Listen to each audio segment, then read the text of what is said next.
En 1885, à la conférence de Berlin, les puissances européennes condamnent avec véhémence les atrocités commises par le roi Léopold II au Congo.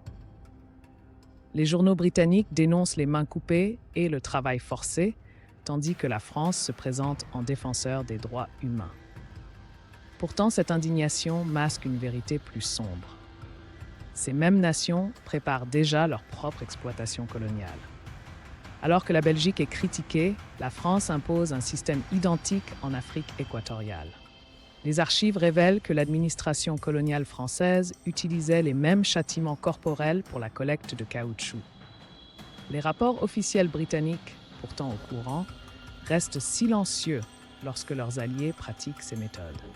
L'horreur est identique, seul le drapeau change. Des documents récemment découverts prouvent qu'en 1902, la France et la Belgique ont secrètement convenu de maintenir leur système de travail forcé malgré les critiques internationales.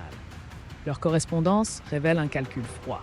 Les protestations sont temporaires, mais le caoutchouc est éternel. Pendant ce temps, l'Angleterre ferme les yeux en échange de concessions commerciales. Lorsque les populations colonisées se révoltent, au Congo belge en 1908 ou en Afrique occidentale française en 1910, les méthodes de répression sont remarquablement similaires.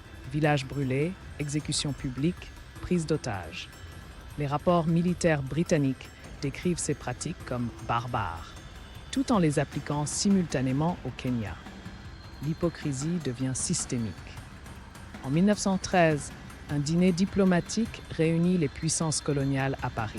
Il porte des toasts à la civilisation, tandis que des rapports sur les atrocités circulent sous la table. Le discours final résume leur camaraderie toxique. Critiquons-nous mutuellement pour calmer l'opinion publique, mais ne changeons rien à nos affaires. Un siècle plus tard, cette stratégie perdure dans le refus de réparation.